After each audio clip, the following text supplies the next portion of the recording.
څنګه کولی شو چې خپله پښیماني وښیو؟ د سترګو په اوښکو کولی شو چې خپله پښیماني وښیو. که د زړه درد تر هغه ځای پورې ورسوي چې له امله یې له سترګو نه د پښیمانۍ اوښکې روانې شوې، همدغه پښیماني سمه ده.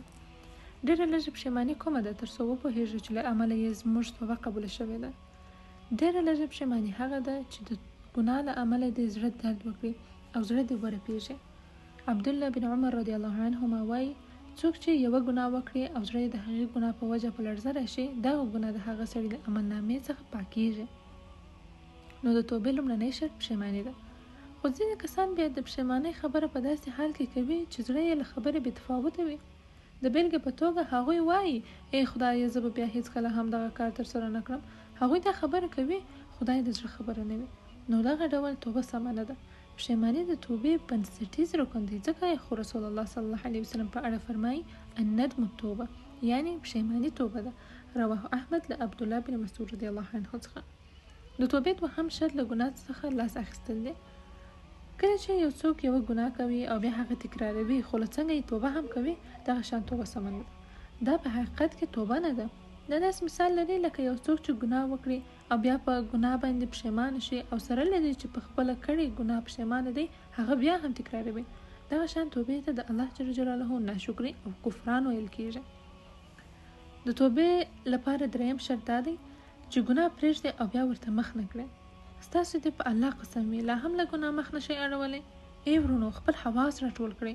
ځینې کسان داسې هم شته چې خپله توبه کوي، یوه ګناه پرېږدي، خو کله چې له هغې ګناه سره د دوهم ځل لپاره مخ شي، بیا هم هماغه ګناه ته لاس اچوي. دا په حقیقت کې ملنډې یعنې پسخند وهل دي. څوک چې په ګناه باندې پښیمانه شي، له هغې ګناه نه توبه وکړي او بیا بیرته هماغه ګناه تکرار کړي، د هغه چا مثال لري چې په خدای جل جلاله باندې ملنډې وهي. ځینې کسان بیا خپل ځان ته دوکه ورکوي. هغوی په ګناه پښیمانه کېږي او بیا ترې توبه کوي، خو له ځانه سره د راتلونکي په اړه فکر نه کوي. هغوی وایي اوس د راتلونکي په اړه فکر نه کوم تر څو توبه وکړی شم. نه، دا خبره سمه نه ده. دا د ځان دوکه کول دي. هغوی باید په کلکه ووایي زه له دغه ناوړه عمل نه توبه کوم او بیا به هیڅکله هم دغسې کار ونه کړم. د توبې شرطونه درې دي، خو تاسو تر اوسه په یوه خبره سم نه یاست پوهېدلی.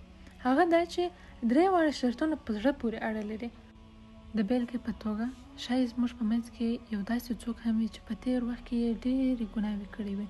هغه په خپلو ګناهونو باندې پوهېږي او پر هغو به یې توبه کړې وي او د توبې له امله به یې ټولې ګناه او بدۍ ورته بښل شوې وي، خو موږ به پرې خبر نه وو. دا ولې؟ لامل یې څه دی؟ دا ځکه چې توبه د زړه کار دی او هیڅوک له هغو خبر نه دي. ګرانو او محترمو ورونو، د توبې لپاره په زړه کې او د زړه له تله ټینګه اراده وکړئ، ځکه چې توبه د زړه کار دی. الله تبارک وتعالى فرمایي والذين لا يدعون مع الله إلها آخر ولا يقتلون النفس التي حرم الله إلا بالحق ولا يزنون ومن يفعل ذلك يلقى أثاما يضاعف له العذاب يوم القيامة ويخلد فيه مهانا إلا من تاب وآمن وعمل عملا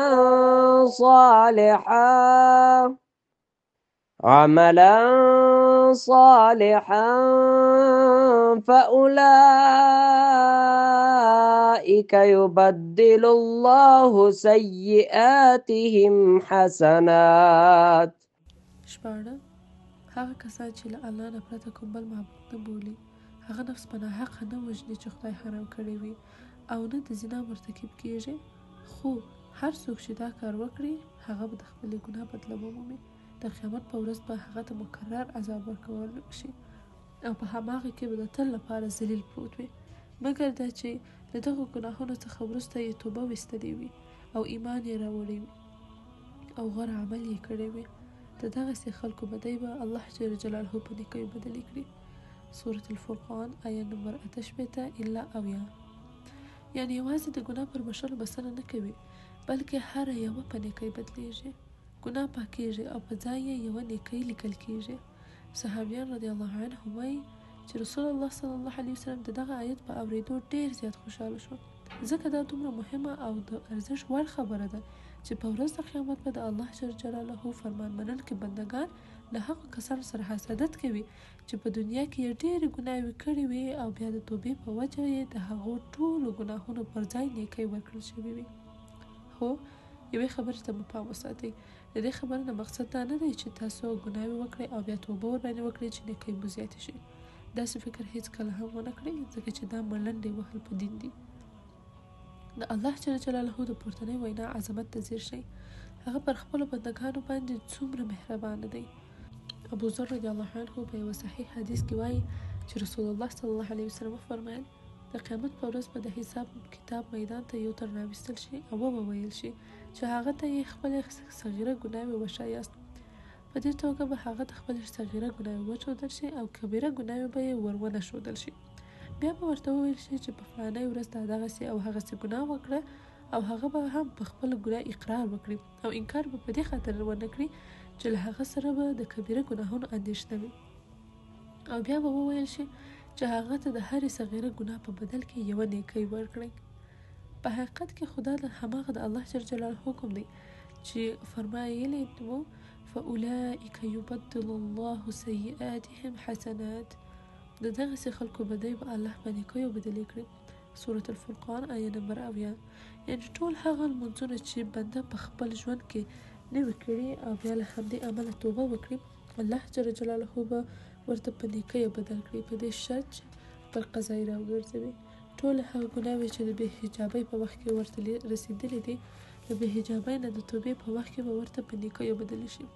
ټول هغه حرام مالونه چې په دنیا کې یې خوړلي دي، د توبې په وجه به ورته په نیکیو بدلې شي، په دې شرط چې حق و حقدار ته ورسوي. د پیغمبر صلی الله علیه وسلم مخکنی حدیث ته ورګرځو. تر دې وروسته به بنده ووایي ما په دنیا کې داسې ګناوې کړې وې چې هغه دلته نه تر سترګو کېږي. د دغه حدیث راوي ابو ذر رضی الله عنه وایي په دې وخت کې رسول الله صلی الله علیه وسلم دومره وخندل چې ان آسیاب غاښونه یې ښکاره شول. رواه مسلم او احمد او ترمذي. خو که ستاسو یاد وي د دې کار موږ 3 شرطونه ټاکلي وو چې یو یې پښیماني، دوهم یې د ګناه پرېښودل او دریم یې دا چې په خپله توبه ټینګ درېدل وو. د هغو ګناهونو په اړه څه کولی شو چې موږ ته هیڅ په یاد نه دي؟ آیا کولی شو ووایو چې ای خدایه زه په خپل تیر عمر کې په ټولو ګناهونو باندې توبه وکوم او په اړه یې بښنه غواړم؟ څه فکر کوئ؟ آیا په دې توګه به زموږ پخوانۍ ګناوې وبښل شي او که نه؟ هیڅ اندېښنه مه کوئ. په دې توګه کولی شئ چې د هغو ګناهو بښنه هم وغواړئ چې ستاسو په یاد نه دي. د دې معنا دا ده چې یو څوک له ځانه سره ووایي ای خدایه زه د ټولو هغه ناوړه کارونو په اړه بښنه غواړم چې تر اوسه پورې مې ترسره کړي دي.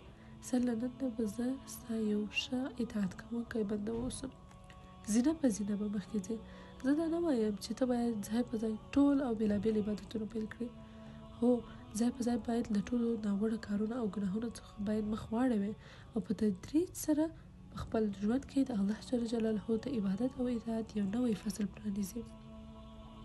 آیا په دې توګه به درته ټولې پخوانۍ ګناوې وبښل شي؟ ستا د تیر عمر ګناوې او غفلتونه به درته وبښل شي؟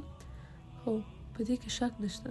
که چیرې موږ او تاسې د توبې هغه 3 شرطونه چې مخکې مو ورته اشاره وکړه په کلکه په پام کې ونیسو، نو حتی د تیر عمر ګناوې ټولې به مو هم وبښل شي. څه فکر کوئ؟ آیا په دې خبره مو باور کیږي چې په دې توګه به ټول ګناوې راته وبښل شي او نه یوازې بښل بلکې هغه به راته په نیکیو بدلې شي؟ پام، د نه خبره ونه کړئ چې دا په خپله یوه ګناه ده. له شک پرته به په دې طریقه الله مهربان ذات زموږ او ستاسې توبې قبولې کړي او په دې خبره کې شک کول ګناه ده، ځکه چې الله جل جلاله په پورتنیو آیتونو کې په څرګنده توګه ژمنه کړې او د الله جل جلاله په ژمنه کې شک کول لویه ګناه ده. په دې ځای کې یوه پوښتنه پیدا کېږي، هغه دا چې که یو څوک په یادو شویو 3 شرطونو سره د اوس او تیر عمر په اړه توبه وکړي، نو الله پاک به هغه ته ټولې ګناوې وبښي او په ځای به ورته نیکۍ ولیکي. خو که چیرې یو څوک توبه وکړي خو د توبې په 3 شرطونو یعنې پښیماني، د ګناه پرېښودل او په خپل توبه ټینګ درېدل که یو تر پښو لاندې کړي، یعنې بیا ګناه وکړي، نو څه فکر کوئ چې هغه تیرې ګناوې به بیرته ورته ولیکل شي او که نه؟ د الله جل جلاله رحمت بښنې او مهربانۍ ته ځیر شئ. وګورئ الله جل جلاله څومره مهربان او بښونکی دی. د توبې د قبلولو لپاره یوازې 3 شرطونه، خو که څوک تر توبې وروسته دغه شرطونه ترسره نه کړي څه به کیږي؟ یعنې یو څوک په خپل تیر عمر باندې توبه کوي او ټولې ګناوې یې ورته بښل کیږي، خو بیا ګناه ته مخ کوي، نو له هغه سره باید څه وشي؟ آیا ګناه یې باید له سره بیرته ورته ولیکل شي؟ لا اله الا الله. د بیلګې په توګه یو څوک جومات ته ننوځي او هلته د مور او پلار په نافرمانیو باندې پښیماني څرګندوي او د زړه له تله توبه کوي، خو څه وخت وروسته بیا هم ترې هماغه غلطي کیږي او د مور او پلار نافرماني کوي، او دا هم په داسې حال کې چې مخکینۍ ټولې ګناوې به ورته بښل شوي وي. نو اوس باید دغه سړي ته یوازې همدغه وروستۍ ګناه ولیکل شي، او که هغه پخوانۍ چې په 3 شرطونو ورته بښل شوي هغه هم باید ورته ولیکل شي. څه باید وشي؟ رسول الله صلی الله علیه وسلم فرمایي یوه بنده ګناه وکړه او بیا وویل ای خدایه له ما نه ګناه وشوه، ما ته بښنه وکړه.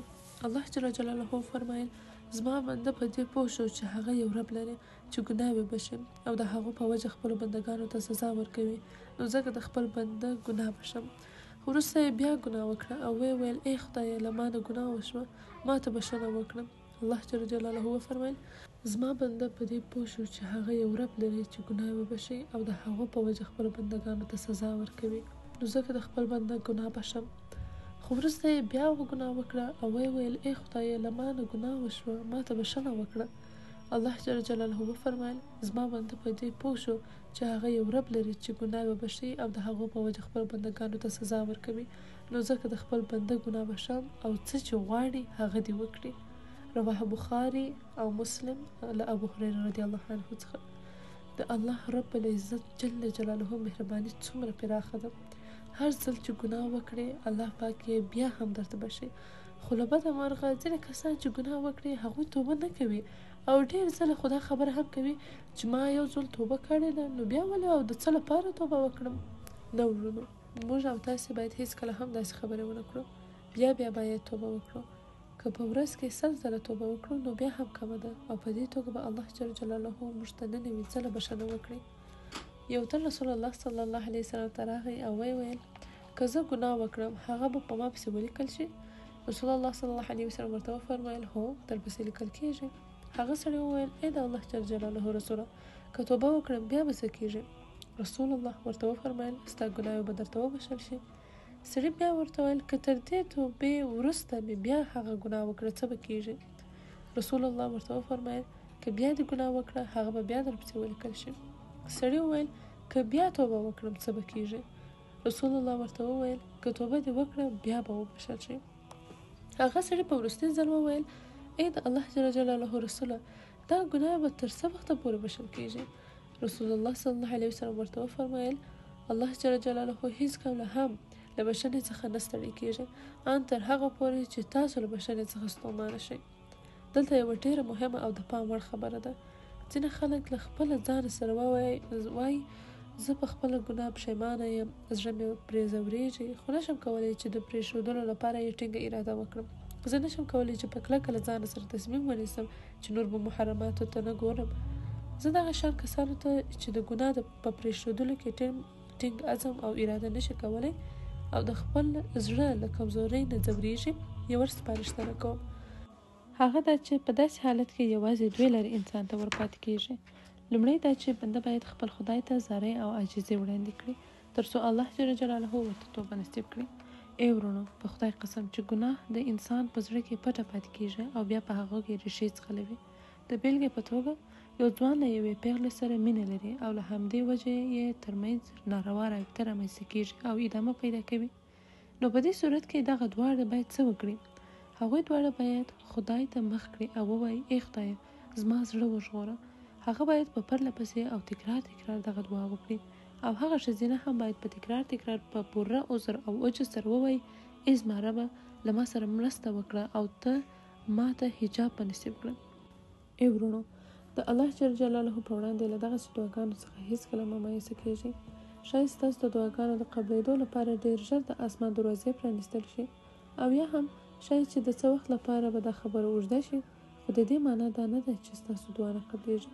تاسو باید پرله پسې د الله جل جلاله د عفو، بښنې او مهربانۍ دروازو ته ودرېږئ، ځکه یوه ورځ به د الله جل جلاله د مهربانۍ دروازې درته پرانیستل شي او تاسو ته به د توبې لپاره د زړه ځواک درکړي.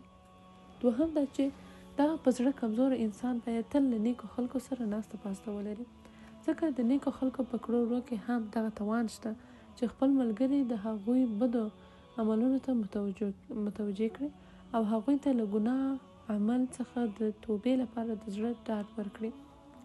آیا داسې امکان لري چې یو بنده له ځینو ګناهونو او ناوړه کارونو څخه توبه وکړي او له ځینو نورو څخه توبه ونه کړي؟ مقصد دا چې یو بنده کولی شي چې ووایي ای خدایه، زه نور د لمانځه له پرېښودو څخه توبه کوم، خو له فلانی او فلانی ګناه او د سګریټو او نشه یي توکو له کارولو څخه توبه نه کوم. دغه کار به سم او که نه؟ د الله جل جلاله بښنې او رحمت ته ځیر شئ. دغه شان توبه سمه ده، یعنی له ټاکلې ګناه څخه توبه کول سمه خبره ده، خو په دې شرط چې له ټاکلې ګناه څخه د هغو شرایطو په پام کې نیولو سره توبه وشي چې مخکې مو ورته اشاره وکړه. داسې نه چې یو څوک د یوې ګناه له یوې برخې څخه توبه وکړي او یوه بله برخه بیا ترسره کړي. دغه شان توبه هیڅ ګټه نه لري. سمه او رښتیا خبره دا ده چې له یوې ګناه څخه باید پوره توبه وشي او په اړه یې له لوی رب نه د بښنې استدعا وشي. په دې صورت کې به الله جل جلاله ورته یوازې همدغه یوه ګناه وبښي، خو دوهمه، دریمه او بیا یو په بل پسې ګناوې بیا همدغسې پاتې کیږي او تر هغو پورې په بنده پسې لیکل شوي وي تر څو چې بنده یې په اړه بښنه وغواړي. دا ټولې زما خبرې نه، بلکې دا د ابن قیم او علماو خبرې دي. تر دې ځایه پورې زموږ بحث له هغو چارو څخه د توبې کولو په اړه و چې زموږ او خدای جل جلاله ترمنځ دي، خو په دې ځای کې به د هغو مسایلو په اړه بحث وکړو چې د انسانانو ترمنځ پیښیږي. هغوی چې پر یو بل باندې ظلم کوي، یو بل ځوروي، د یو بل په حقوقو باندې سترګې پټوي، یو بل وژني، په ناحقه د هغوی مالونه خوري. دلته د توبې په برخه کې پر دریو وضع شویو شرطونو سربیره یو بل شرط هم را پیدا کیږي. هغه دا چې که یو څوک د بل چا مال وخوري، هغه باید په لومړي قدم کې د توبې 3 شرطونه پوره کړي، یعنی په خپل کار پښیمانه شي، له هغه ناوړه کار نه لاس واخلي او د هغو له تکرار څخه مخنیوی وکړي. او په دغو 3 شرطونو سربیره 4م شرط په دواړو بندګانو پورې اړه لري. هغه دا چې شوی ظلم باید جبران شي. که یو څوک د بل بنده په حق کې ظلم وکړي او بیا دغه 4م شرط عملي نه کړي، نو د هغه توبه به هیڅ کله هم قبول نه شي، ولو که د قیامت تر ورځې پورې هم وژاړي. یعنی که څوک د خپل رب او بندگانو په حقوقو کې تیری وکړي، د خلکو مالونه وخوري، په درواغو شاهدي ورکړي، د یو چا د زنداني کېدو لامل شي، نو توبه یې تر هغه وخته پورې نه قبلیږي تر څو چې خپله کړې ګناه جبران نه کړي. خو خپله ګناه باید څنګه جبران کړي؟ د بیلګې په توګه هغه باید د هغو خلکو مالونه بیرته ورکړي چې په ناحقه او ظلم سره یې خوړلي دي. هغه باید د درواغو شاهدي رد کړي او د رښتیا شاهدي ورکړي. خو که داسې ونه کړي، توبه یې نه قبلیږي.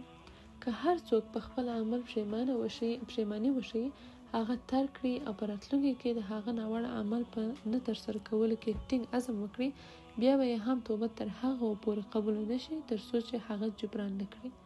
یعنی هغه مالونه چې په حرامه توګه یې ترلاسه کړي، هغه باید بیرته خپلو څښتنانو ته ورکړي.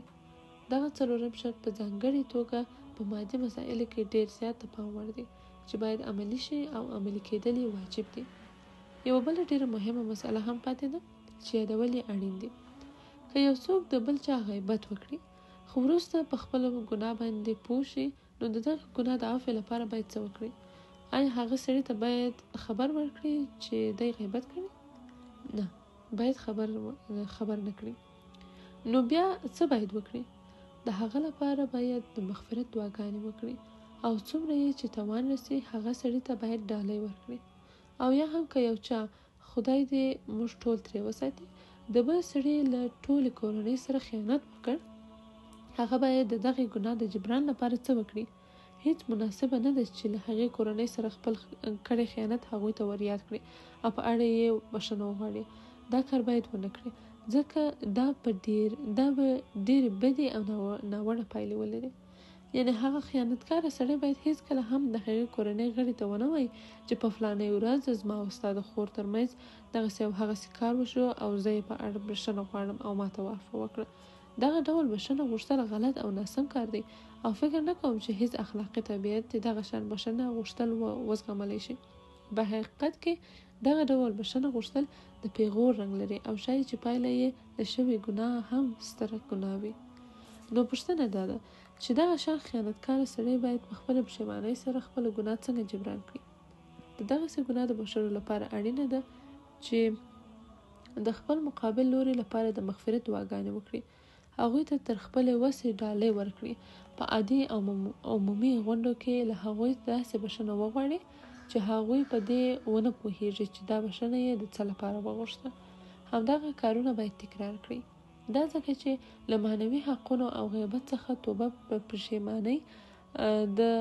پښیمانۍ د هغه ناوړه عمل په پرېښودلو او په دې برخه کې د مقاومت او د خپل مقابل لوري لپاره د مغفرت دعاګانو په کولو سره ترسره کېدلی شي. خو که چیرې دغه خیانت په مادي مسایلو کې ترسره شي، نو په دې صورت کې بیا مهمه خبره دا ده چې خوړل شوی مال باید بیرته خپل څښتن ته ورکړل شي او ترڅو چې دغه مال بیرته ورنه کړل شي توبه یې نه قبلیږي. سفیان ثوری وایي هغه ګناوې چې بنده یې د خپل خالق جل جلاله په حق کې ترسره کوي د هغو ګناهونو په نسبت اسانه دي چې یو بنده یې د بل بنده په حق کې ترسره کوي. پورتنۍ خبرې ته که ښه ځیر شو نو هلته په واضحه او څرګنده توګه ښکاري چې الله جل جلاله په خپلو بندګانو باندې د ظلم او تیري په اړه څومره په قهریږي. دغه حدیث موږ او تاسې ټول اورېدلی دی چې ژباړه یې داسې ده: آیا تاسې پوهیږئ چې غریب او مسکین سړی څوک دی؟ هغه څوک غریب او مسکین دی چې دغه سړي مال یې په ناروا توګه وخوړه او له هغه بل نه یې غلا وکړ. رواه مسلم او احمد او ترمذي له ابو هريره رضی الله عنه څخه. د توبې په اړه مو ډېرې خبرې وکړې، خو یوه ډېره مهمه او ښکلې برخه یې لا هم پاتې ده. په دې مهمه برخه کې به د توبه کوونکو د یو څو بیلګو په وړاندې کولو سره د بحث لمن راونغاړو او په پایله کې به په همدغو توبه کوونکو پسې اقتدا وکړو. د توبه کوونکو یوه بیلګه هغه کس دی چې 100 کسان یې وژلي وو. دغه حدیث موږ او تاسې ټولو ته یاد دی. یو نفر 100 کسان وژلي وو. آیا زموږ او تاسې په منځ کې داسې څوک شته چې تر دې لویه ګناه یې کړې وي؟ دغه سړي په لومړي سر کې 99 کسان وژلي وو. بیا یې ځان ته پام شو او له ځانه یې وپوښتل آیا زه کولی شم چې توبه وکړم؟ یعنې زما توبه به قبوله شي او که نه؟ د دغه پوښتنې د ځوابولو لپاره هغه ته یو زاهد او عابد سړی وښودل شو. سړی لاړ، هغه عابد یې پیدا کړ او ترې ویې پوښتل آیا زما توبه به قبوله شي؟ عابد سړی په ځواب کې ورته وویل تا 99 کسان وژلي او اوس غواړې چې توبه وکړې؟ دا هیڅ امکان نه لري. له همدې امله هغه سړي په عابد هم ګزار وکړ، هغه یې هم مړ کړ او په دې توګه 100 کسان پوره شول. هغه سړي سره له دې چې 100 قتلونه یې پوره کړل بیا یې هم زړه نارامه و او تل به یې هغه ته ویل چې غواړم توبه وکړم. ښه ورته ځیر شئ. د هغه سړي زړه څه غواړي؟ توبه کول غواړي. یعنی هغه سړی د زړه له تله توبه کول غواړي. د عیني ګناه په ترسره کولو کې یې بیا هم زړه ورته وایي چې له دغه کار نه توبه وکړم. هغه سړي بیا وویل ما ته داسې څوک وښایاست چې زه د توبې کولو په اړه ترې پوښتنه وکړم چې آیا زه توبه کولی شم؟ بیا هم هغه سړي ته یو عالم وښودل شو. هغه لاړ، عالم یې پیدا کړ او هغه ته یې وویل چې تر اوسه پورې یې 100 کسان وژلي دي خو اوس غواړي چې توبه وکړي، نو آیا کولی شي چې توبه وکړي؟ عالم په ځواب کې ورته ویل هیڅوک هم تا له توبې څخه نشي منع کولی، خو په یوه شرط. دغه شرط د ښه ځیر شي. عالم ورته وویله دغه ځای چې ته پکې اوسېږې دغه ځای پرېږده، ځکه د دغه ځای اوسېدونکي ښه خلک نه دي، ځکه له ناسمو خلکو څخه لرې کېدل به له تا سره مرسته وکړي چې په ښه توګه توبه وکړي. فلاني او فلاني ځای ته ولاړ شه، د هغه ځای ډېر ښه نیک او صالح خلک دي، هم هغوی ته ورشه. دغه سړي د توبې لپاره ټینګ عزم او اراده کړې وه. خو که په تاسو کې کوم یو توبه کوونکی پیدا شي او زه ورته ووایم چې د توبې کولو په خاطر له بدو خلکو څخه ځان لرې کړه او د هغوی ملګرتیا پرېږده، نو زما خبر به ومني؟ په هر صورت دغه سړي خپل کلی او کور پرېښود، یعنې هغه ښار چې بد خلک پکې اوسېدل هغه ښار یې پرېښود او د نیکو صالحو خلکو ښار ته روان شو. په همدې وخت کې مړ شو. په همدې وخت کې د ملائکو ترمنځ پرې اختلاف جوړ شو. د رحمت ملائکه ویل چې دغه سړي له زړه غوښتل چې توبه وکړي او له زړه یې غوښتل چې خدای ته نږدې شي، خو د عذاب ملایکه بیا ویل چې دغه سړي 100 کسان وژلي دي او په دنیا کې یې هیڅ نیک کار نه دی ترسره کړی. له همدې امله الله جل جلاله د هغو ترمنځ د قضاوت لپاره یوه بله فرشته راولېږله یا هم ملایکه. دغه فرشتې یعنې ملایکې مخکینیو ته وویله چې تر دواړو ښارونو پورې د واټن اندازه واخلئ. هر ښار ته چې نږدې وو تر هماغه ښار پورې خاصې شوې ملایکې یې دې واخلي. هغوی تر دواړو ښارونو پورې د واټن اندازه واخیسته. الله جل جلاله د نیکو خلکو ښار 21 ورنږدې کړ. له همدې امله د رحمت ملایکو ته تسلیم کړل شو. رواه بخاري او مسلم له ابو سعید خدری رضی الله عنه څخه. سبحان الله. ای ورونو، تاسو هم خپل ځانونه الله جل جلاله ته همدومره ورنږدې کړئ چې د یوې لویشتې واټن په نږدې کولو سره مو د رحمت ملایکو ته وسپاري. تاسې څه پوهیږئ چې آیا له دغې یوې لویشتې واټن نه به ژوندی ووځئ او که نه؟ نو له ځنډ پرته توبه وکړئ، ځکه هسې نه چې بیا ډېر ناوخته شي. یوازې د یوې لویشتې واټن په اندازه ځای به راته پاتې وي، خو موږ به یې د طی کولو لپاره فرصت نه لرو. ای خوندو، تاسو هیڅکله هم د دغه یوې لویشتې تضمین نشئ کولی. تاسو چې توبه په نن او سبا کې ځنډوئ، څه پوهیږئ چې تر سبا او یا بل سبا پورې به ژوندی پاتې شئ او که نه؟ آیا تر راتلونکي کال پورې به ژوندی پاتې شئ او که نه؟ تاسو د مخکني سړي په یادون کې ولوستل چې هغه مړ شو، خو د ملایکو ترمنځ یوازې په 21 کې اختلاف پیدا شو، خو الله پاک د خپل مهربانۍ په وجه هغه 21 فاصله لنډه کړه. شاید اوس په تاسو ته څرګنده شوې وي چې د ناوړه او بدو خلکو ملګرتیا څه پایلې لرلی شي او د نیکو او صالحو خلکو ملګرتیا سړی تر کومه ځای پورې رسولی شي. شاید اوس په درته د توبې اراده هم معلومه شوې وي. هغه د توبې لپاره ټینګه اراده وکړه. خپل ملګري یې پرېښودل او له ځانه سره یې وویل له دغسې کسانو سره ناسته ولاړه ماته هیڅ ګټه نه لري. د توبه کوونکو له ډلې څخه یوه بله نمونه هغه تن دی چې رسول الله صلی الله علیه وسلم ته راغی او ویې ویل: ای د الله جل جلاله رسوله، د هغه چا په اړه څه نظر لري چې ټولې ګناوې یې ترسره کړې وي او هیڅ ګناه یې نه وي پرېښې او په دې لاره کې یې له هیڅ بدۍ څخه مخ نه وي اړولی؟ آیا دغسې څوک کولی شي چې توبه وکړي؟ پیغمبر صلی الله علیه وسلم ورته وفرمیل: ته مسلمان شوی یې؟ هغه ورته ویل: زه په دې شاهدي ورکوم چې له الله جل جلاله پرته بل هیڅ څوک د عبادت او لمانځنې وړ نه دی او ته د الله جل جلاله رسول یې. پیغمبر صلی الله علیه وسلم ورته وفرمیل: توبه ښه او د خیر کارونه کوي او ټولې بدۍ پرېږدي او الله جل جلاله به هغه ټولې درته په نیکۍ بدلې کړي. هغه سړي ویل: ای د الله جل جلاله رسوله، که زه توبه وکړم نو زما ټولې ګناه به راته وبښل شي؟ هغه صلی الله علیه وسلم ورته وفرمیل: هوکې. سړي وویل: ای د الله جل جلاله رسوله، هغه خیانتونه او سرغړونې چې ما کړي دي هغه به څنګه کیږي؟ رسول الله صلی الله علیه وسلم ورته وفرمیل: یعنی هم به دې خیانتونه او هم به دې سرغړونې درته وبښل شي. د دغه خبره په اورېدو سره هغه سړي په چغو چغو په داسې حال کې چې له ځانه سره یې ویل: الله اکبر الله اکبر الله اکبر، له سترګو پناه شو. رواه طبراني. د توبې لپاره همدغسې عزم پکار دی. هغه چغې وهي او له ځانه سره وایي: ما توبه کړې ده او هیڅ کله به ګناه ونه کړم.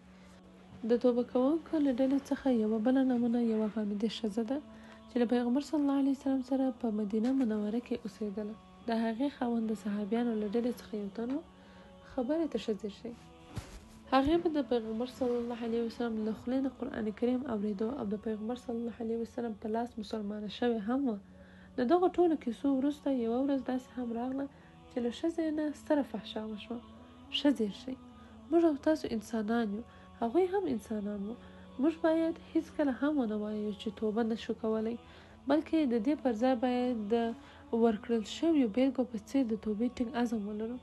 اوس د غامدې ښځې خبرو ته غوږ شئ او د هغې وضعیت او حالت ته پام وکړئ او هغو ته په کتو سره هیڅکله هم باید د الله جل جلاله له ویرې مایوسه نشو. هغه ښځه رسول الله صلی الله علیه وسلم ته راغله او ورته ویل: ای د الله رسوله، ما زنا کړې ده، اوس حامله یم. ای د الله جل جلاله رسوله، ما پاکه کړه.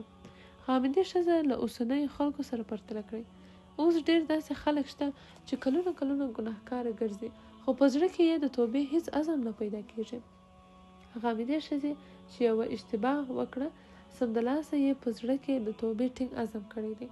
ای د الله رسوله ما پاک کړه، او یا په بل عبارت ووایم نو ما ته هغه لاره وښیه چې دغه ګناه مې راته وبښل شي. رسول الله صلی الله علیه وسلم ورته وفرمایل ځه ولاړه شه، هر وخت چې ماشوم وزېږېدو بیا راشه. تاسې پوهیږئ چې د هغې واده شوې ښځې جزا به څه وي چې فحشا وکړي، او هغې ته به څه جزا ورکړل شي؟ هغه به د مرګ تر پولې پورې سنګساره شي. خو له دې سره هغې ځان رسوا کړ، خاوند او کورنۍ یې ټول پرې خبر شول. خو د هغې لپاره تر ټولو مهمه خبره دا وه چې ځان پاک کړي، یعنې ګناه یې ورته وبښل شي. خبرې ته ښه ځیر شئ. که هغې مقصد دا نه وای چې توبه وکړي او ځان پاک کړي، نو حد به ورباندې نه وای جاري شوی، ځکه هغې به خپله خبره پټه ساتلې وای. که د هغې مقصد د الله جل جلاله لور ته رجوع نه وای، نو په ځان به یې شاهدي نه ویله. که د هغې مقصد توبه نه وای، نو په اسانۍ سره به یې د خلکو له پیغورونو څخه ځان ژغورلی وای. خو نه، اوس د هغې مقصد یوازې توبه کول او دا تمه وه چې ګناه یې ورته وبښل شي. ځینې خویندې زموږ په غونډو کې ګډون کوي او په څېرو کې یې بدلون راځي، او کله چې بیرون ته ووځي نو هغوی حجاب اغوندي او د ځان پرده کوي، خو 2-3 اونۍ وروسته بیا د توبې اراده له لاسه ورکړي. نو له همدې امله مسلمانان د بې حجابۍ له رنځ نه ځورېږي، او په دې توګه حجاب یا پرده د خلکو ترمنځ په ساتیري بدلیږي. خو هغه غامدي ښځه بیا د اوسنیو ښځو په څېر نه ده چې یوازې د 2 اونیو لپاره توبه وکړي او بیا بیرته بې حجابه بیرون ته راوځي، بلکې هغه په خپل عزم کې د ټینګ استقامت درلودونکې ده، او پوره 9 میاشتې وروسته د پیغمبر صلی الله علیه وسلم حضور ته راځي، او لا هم د خپلې توبې په اراده ټینګه ولاړه وي. هغه چې د رسول الله صلی الله علیه وسلم حضور ته راځي، نو ورته وایي ای د الله رسوله ما پاکه کړه. پیغمبر صلی الله علیه وسلم ورته وفرمایل ځه اوس ولاړه شه، کله دې چې ماشوم له شیدو بیل کړ بیا راشه. څه فکر کوئ؟ آیا دا خبر په عقل سره برابرېدلی شي؟ له 9 میاشتو انتظار وروسته د 2 کاله نورو صبر سپارښتنه ورته کوي. هغه باید د توبې لپاره 2 کاله نور هم صبر وکړي. دا خبرې زموږ له اوسني وضعیت سره هیڅ اړخ نه لګوي، ځکه چې اوس له سره حدود نه پلي کېږي، او توبه په هماغو 3 شرطونو کې چې موږ ورته اشاره وکړه خلاصه کېږي. واه څومره انتظار یوازې د همدې خبرې لپاره. ای د الله رسوله ما پاک کړه.